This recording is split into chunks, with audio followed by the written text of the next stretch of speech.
La 22a edició de la Biennal d'Art Contemporani Català ja es pot veure a Sant Cugat i es podrà visitar fins al 30 d'agost a la Casa Museu de Cal Jarrer.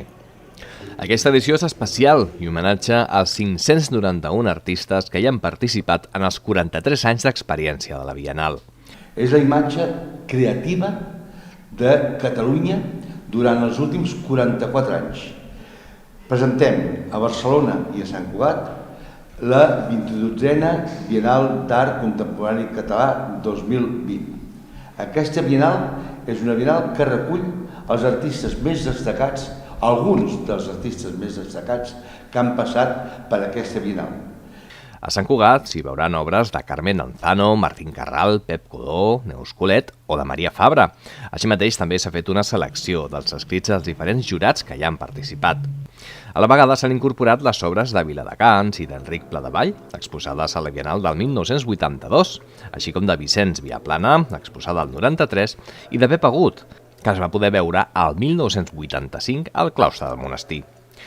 La 22a edició de la Biennal d'Art Contemporani Català serà la darrera, per la falta de suport de l'administració, segons ha explicat el seu fundador, Josep Canals, a Televisió Sant Cugat. Llavors, tinc ja 3/4 de segle, i quan un té 3/4 de segle, diu, jo no puc aguantar això gaires anys més. Per tant, si el meu ajuntament, que representa la meva ciutat, no ha volgut o no vol la Biennal, doncs la Biennal no l'aguanta una persona que ja és un avi.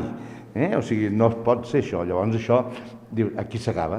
Però aquí s'acaba amb tot orgull d'haver aportat durant 44 anys l'art jove a Catalunya, creant una xarxa perquè les exposicions, totes les que hem fet, han sigut circulades, han circulat per tot el territori i, a més, un dels aspectes importants que és aquesta edició és que l'hem obert a Barcelona i l'hem obert a Sant Cugat.